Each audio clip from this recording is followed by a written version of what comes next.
fragmented markets, exchange rate cost, and slow implementation of the African Continental Free Trade Area continue to impede emergence of integrated regional markets capable of supporting industrialization and resilience, underscoring the urgency of adopting coherent, well-sequenced, and country-driven regional mobilization strategies supported by strong domestic institutions and responsive international partnerships to close persistent financing gaps, strengthen resilience, and translate Africa's potential into durable development outcomes. We, the African governors of the Bretton Woods institutions, commend the IMF and the World Bank Group for their long-standing engagement in Africa, including support for macroeconomic stability, capacity development, regional infrastructure, trade facilitation, energy and digital integration, and private sector mobilization, particularly in fragile and conflict-affected contexts.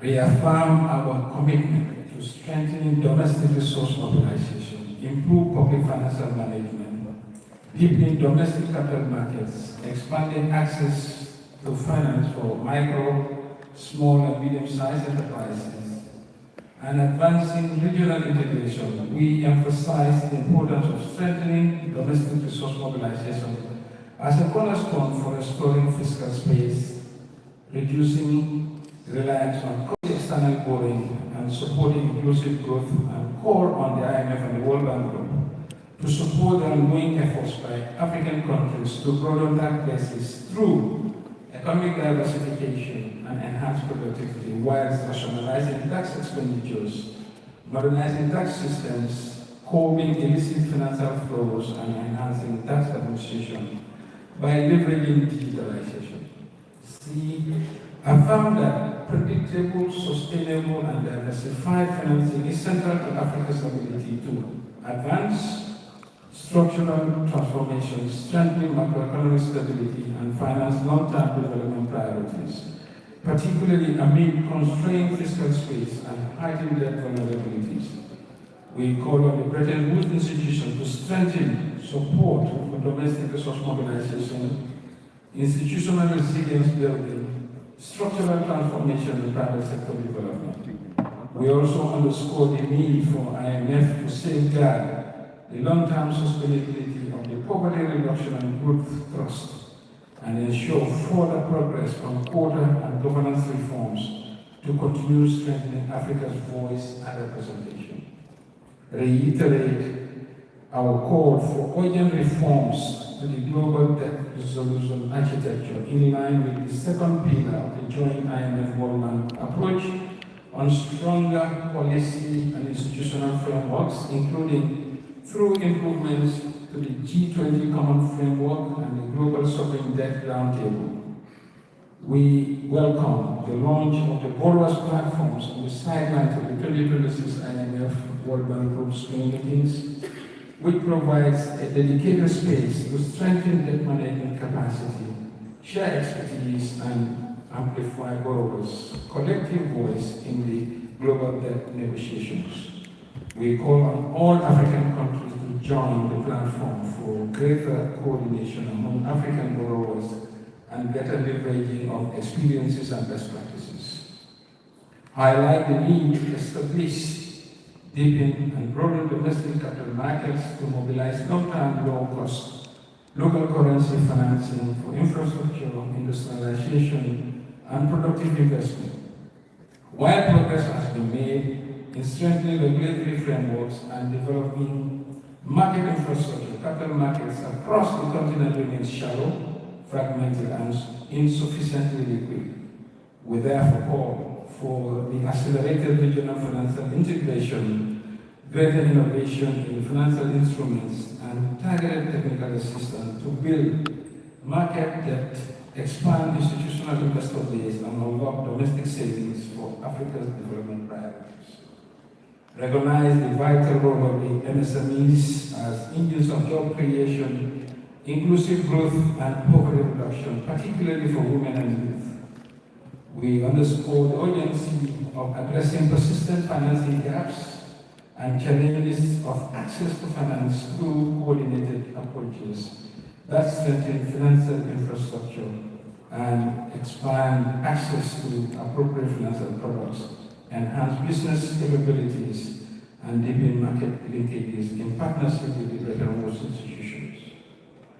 They affirm that Africa's natural resources wealth remains a strategic asset for advancing economic transformation and quality job creation, yet its development impact has been constrained by infrastructure and skills gap. We call for local beneficiations of Africa's critical energy transition minerals to retain value at source. We also call for a decisive shift from commodity export dependence towards domestic value chain addition and intra-regional industrialization, anchored on strong AFCFTA implementation, strengthening economic corridors and one-stop border post systems, port procedures, and targeted investment in energy, transport, logistics, and digital infrastructure. Emphasize that infrastructure must be developed as an integrated system connecting energy, transport, logistics, industrial platforms, and digital networks to support resource-based and emerging local and regional value chains across economic corridors and to link competitive industrial ecosystems at scale. Recognizing that Africa's demographic dividend can only be realized through decisive investment in human capital and skills development. We call on the Bretton Woods institution to position human capital development as a core growth and structural transformation objective. This means scaling predictable long-term financing and policy support for demand-driven education, technical vocational education and training talent, and upscaling aligned with industrialization, value chain development, digitalization and green transition, and explicitly linked to jobs agenda, productivity and competitiveness.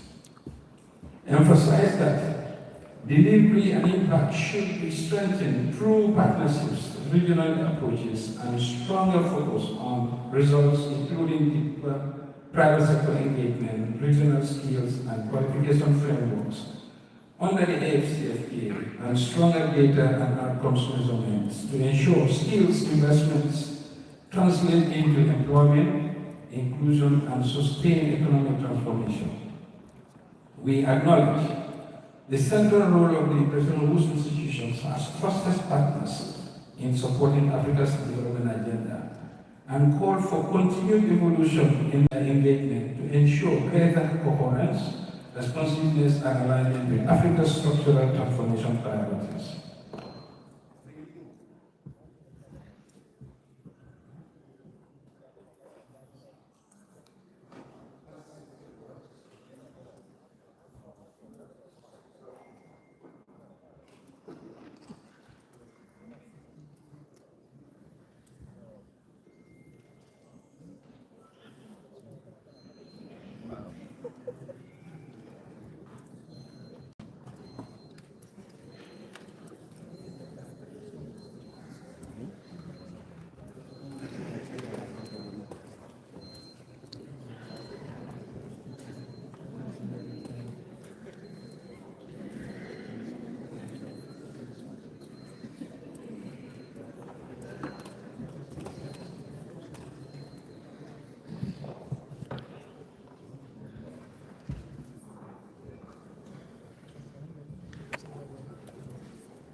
apologies.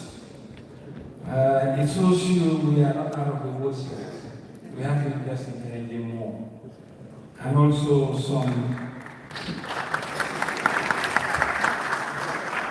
some basic contingency plans that have been set failed to kick off because they should have not been generated today.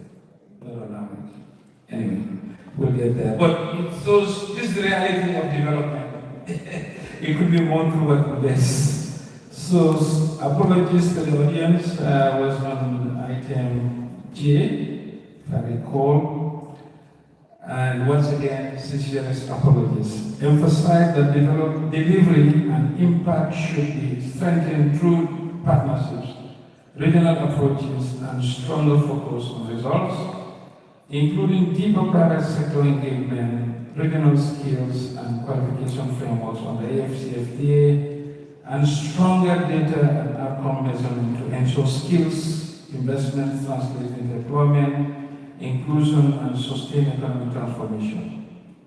We acknowledge the central role of the Bretton Woods institutions as trusted partners in supporting Africa's development agenda and call for continued evolution in their engagement to ensure greater coherence, responsiveness, and alignment with Africa's structural transformation priorities.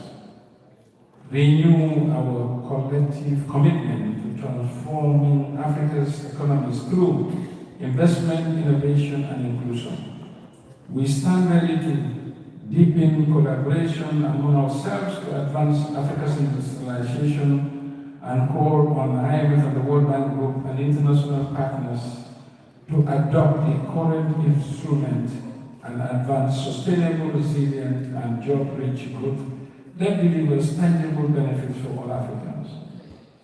We call on the Bretton Woods institutions, the international community, including development partners and private sector, to support Africa's efforts with predictable financing, enhanced partnerships, and renewed commitment to shared prosperity.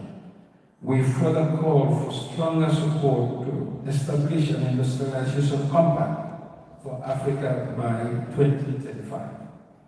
We call on the Bretton Woods institutions as invested development partners to correctly communicate the vast potential of Africa and ongoing reform progress towards improving macroeconomic investment landscape. These would support Africa's development initiative in defraying the perceived risks and help to address the issue of prejudiced cost of borrowing for African countries. Finally, we call for the consideration to establish a permanent secretariat to follow up on the recommendations of the African CAUCUS. Acknowledgement. We thank His Excellency Adama Barrow, the President of the Republic of the Gambia, for his opening remarks and for generously granting the 2026 African CAUCUS of Governors of the IMF and the World Bank under his distinguished patronage. In closing, we commend the IMF. Thank you. In closing, we commend the IMF and the World Bank Group for their continued financial, technical, and advisory support in addressing the continent's long-standing structural and infrastructure challenges. We express optimism that our engagement will provide a paradigm shift in the global financial architecture. The outcome of these 2026 African CAUCUS deliberations will be summarized in our memorandum to be delivered to the heads of the IMF and the World Bank, together known as the Bretton Woods institutions, in October 2026 during the annual meetings in Bangkok, Thailand. We therefore look forward to this historic moment done in July 8, 2026, under the signature of the Chair of the African CAUCUS 2026, Honorable Syndicate, Governor of the World Bank and IMF. I thank you for your attention. Thank you.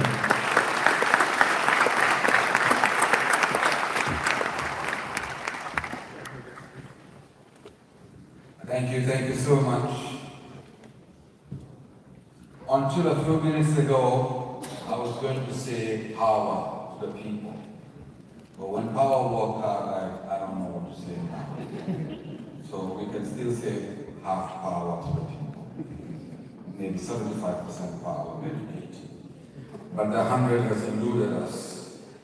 But like the Honorable Minister said, these are the challenges of development, certainly.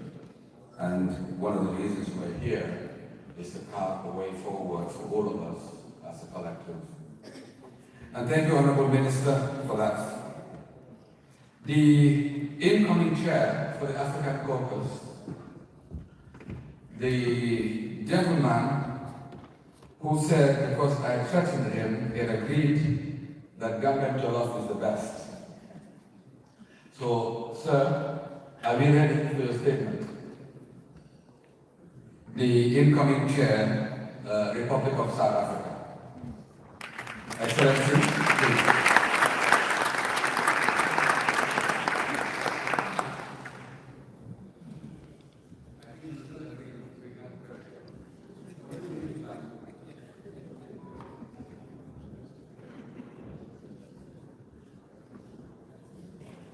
Thank you, Program Director.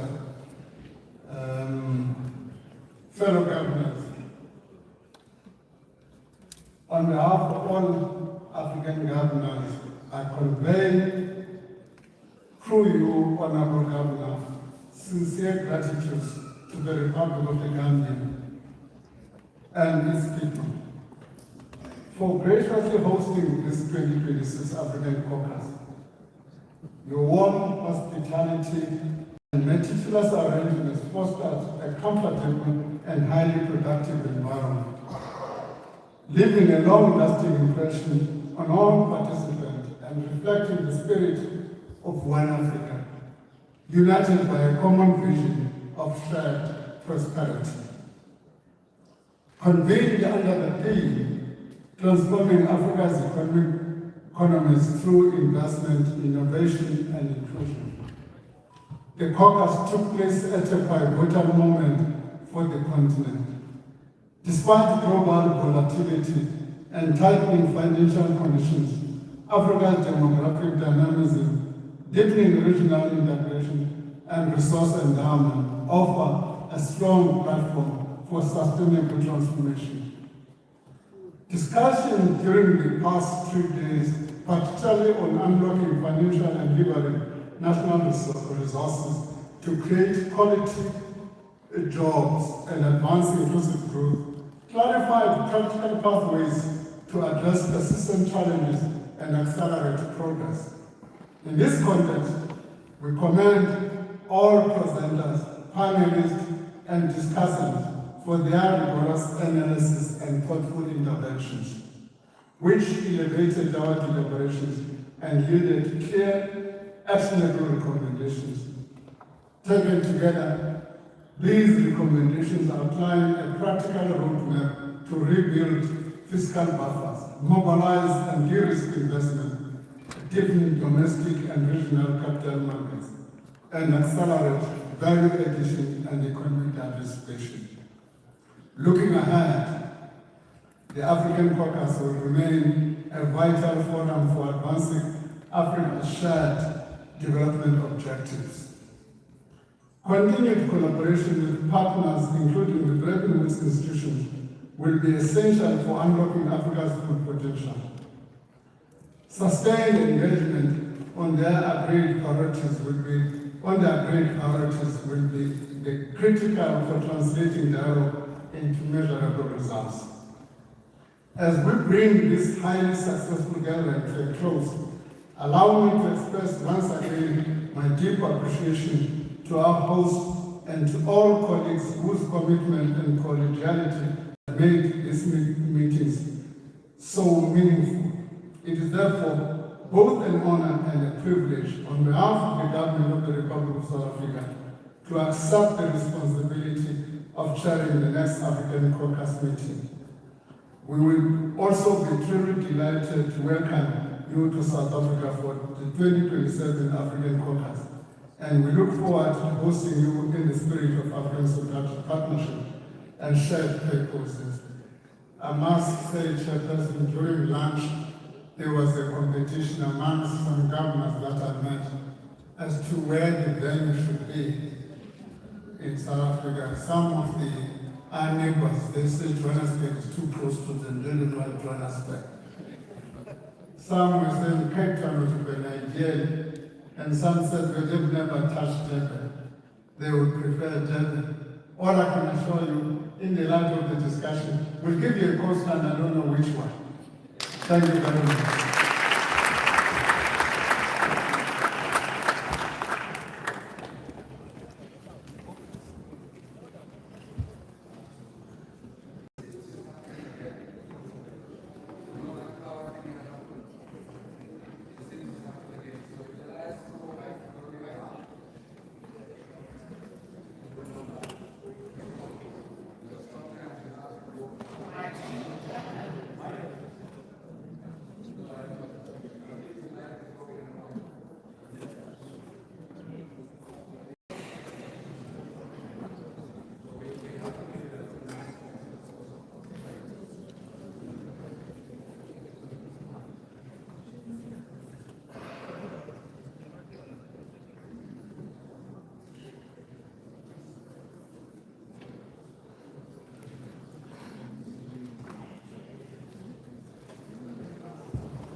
It's coming, oh, it's here already. Great, so in light of South Africa hosting next year, and like the Honorable has said, it will be a coastline. So, because of that celebration and excitement, all of you going back home today or tomorrow, please don't pay the airport levy in the Gambia because we want to send you off nicely. So we are ready for South Africa. So those of you, the $20, the 20 euros, do not pay at the Gambia airport. Reserve it for 2027. If South Africa asks for it, then you'll pay that. But the levy is waived. We've been informed. So when you go to immigration today or tomorrow, do inform them that you are part of the African caucus and you will not be paying the $20. But I may collect the 20 here. If any of you are willing to still pay, please pay to me. But my government says don't pay. And also the memorandum developed here in Banjul is available, will be available in French, in Arabic, as well as in Portuguese. For some reason, English gets done quicker. It's easier. Imagine doing this in Arabic.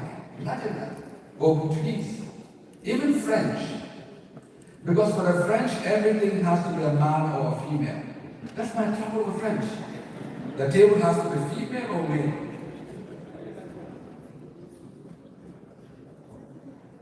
Ah, okay. Makes sense.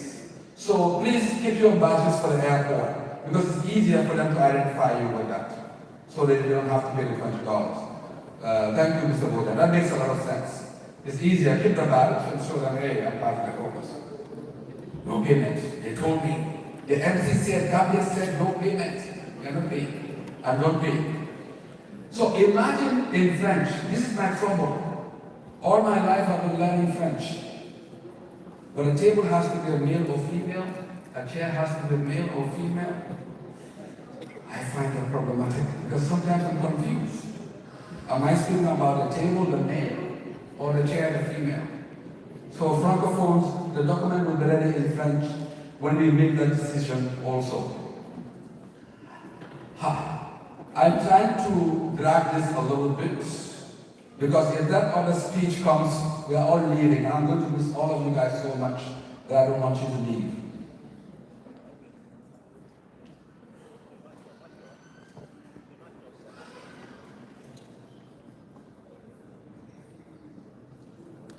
I'm being reminded that those of you interested in going to Kunta Kinte Island is $100 and you're going to spend the night. So look for any of the facilitators here to assist with that trip.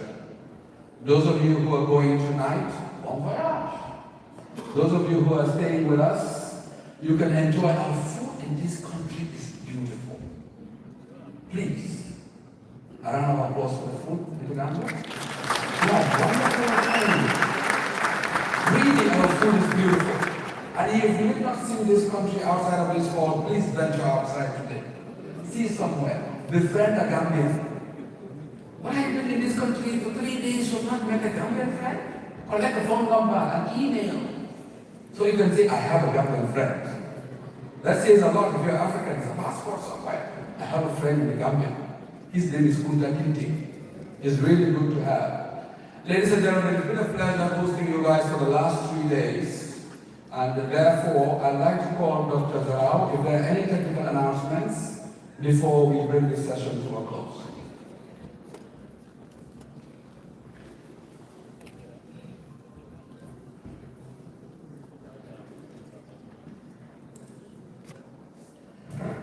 Thank you,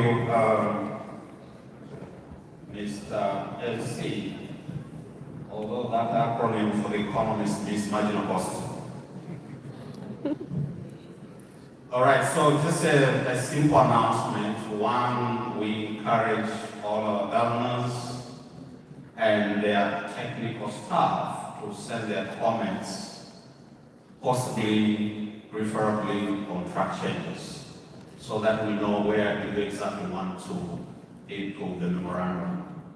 That's the first thing. And secondly, subject to the comments that we're going to receive, we'll see if there will be a need for us to have a virtual meeting with the technical officials from your ministries so that we can agree on how we refine the memorandum. Should there be any issue that we need further guidance from the governments, we'll see if we can also have a virtual meeting with the governments. This is the roadmap that we're looking forward to.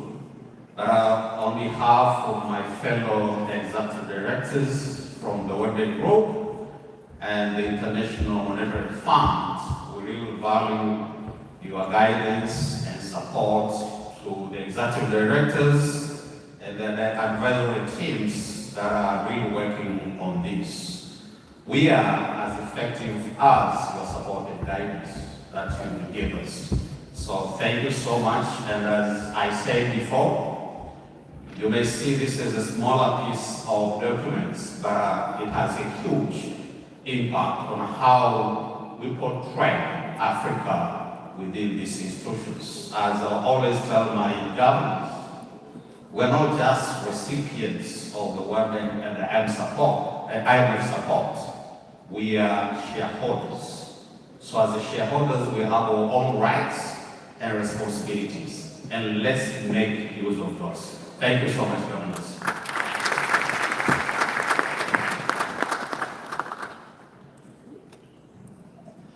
And before I call the final speaker for this 3-day event, I'd like to really appreciate the ushers, the organizers, the staff of the Ministry of Finance of the Republic of the Gambia. You guys have been amazing. The activities for the last 3 days have been really great. We appreciate you. The visiting team as well, especially to Dr. Kamsit Chan and to Dapiwa Sigero. And the rest of the team, Lamin Bojan and the guys, it's been really phenomenal working with you for the last 3 days. Ladies and gentlemen, the Honorable Minister of Finance and Economic Affairs of the Gambia, the host and chairperson of the 2026 African CAUCUS here in Banjul, the Gambia, with final words.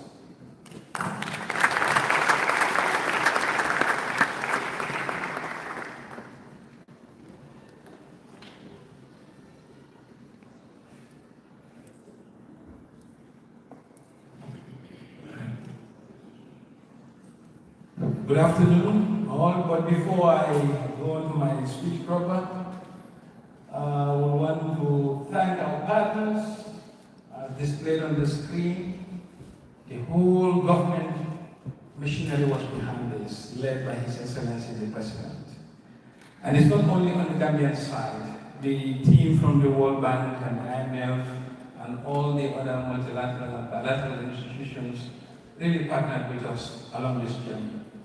So I think we will not do justice without giving them a standing ovation for the organizers, to acknowledge their contribution and tell them how well we appreciate their effort. We could not have done this alone. We are humble, we have limited resources, we have gone over and beyond all of duty to make this exercise what it is today. So only Allah has your rewards. Thank you. You can be seated. Yes. Honorable members of the government of the Gambia, excellent governors and colleagues, alternate governors and ministers, distinguished representative of African Union ECOWAS, UNECA, and ACPF, and all other bilateral multilateral institutions, distinguished executive directors from the IMF and the World Bank Group, distinguished development partners, ladies and gentlemen, the press, the organizers, and all other protocols duly and respectively observed.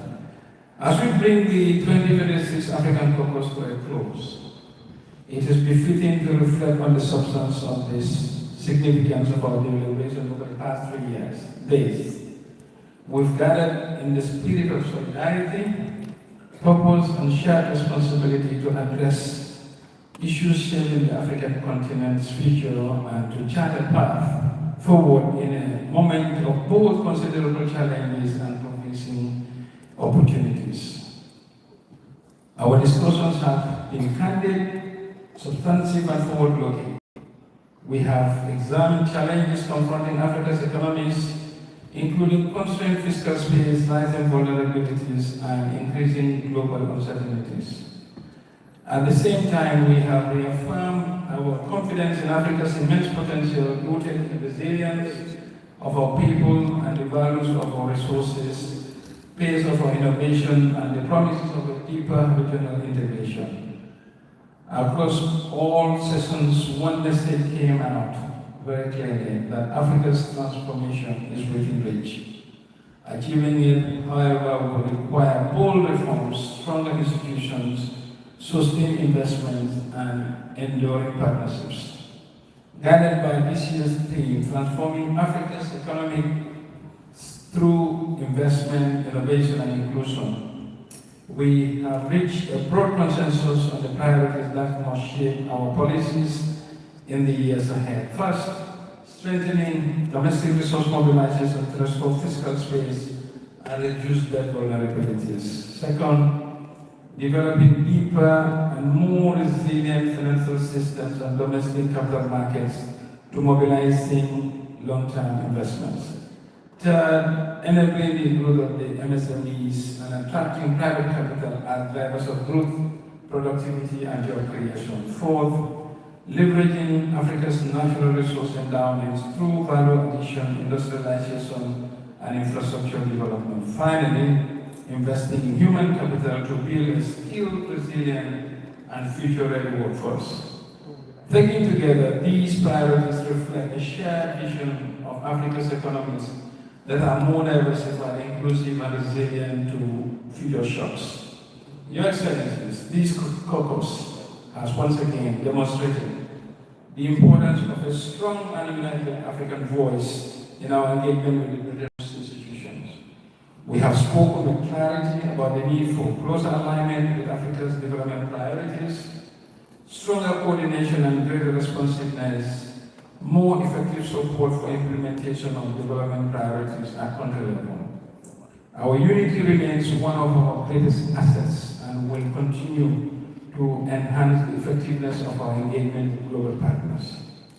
The Banjul Declaration adopted today reflects both our shared vision and our collective commitments. More than a statement of intent, it is a call for action. It reaffirms our resolve to pursue policies, reforms, and investments needed to unlock Africa's full potential and deliver tangible improvement in the lives of our people. Distinguished colleagues and participants, as you depart from Banjul, The true measure of our success will not be the quality of our deliberations alone, but our ability to translate these commitments into tangible outcomes. Let us carry forward the momentum generated by these meetings with renewed determination, advance the reforms, investments, and partnerships needed to accelerate Africa's socio-economic transformation. The task before us is substantial, but so too is our collective resolve. Working together, we can deliver a more prosperous, inclusive, and resilient future of our continent. Before I conclude, allow me to express my sincere appreciation to all the governors and ministers for your constructive engagement, valuable contributions throughout the meeting. To our colleague partners and partners of the World Bank and IMF Group for their continued collaboration and support. And to the local organizing committee, the IMF and the World Bank technical teams whose hard work, professionalism, and commitment has ensured the smooth and successful conduct of all of these CAUCUS. All good things must come to an end, and here we are drawing the curtains of the sessions. Your Excellencies, Africa's future will be shaped by our collective determination to act with urgency, coherence, and ambition. Let us leave this CAUCUS united in purpose, strengthened by our partnership, and inspired by the possibilities before us. Africa is waiting, and we are in policy roles, so we cannot fail the continent. I thank you for your invaluable contributions, wish you safe travels home, look forward to the progress which we will achieve for Africa and its people in the years ahead. Thank you.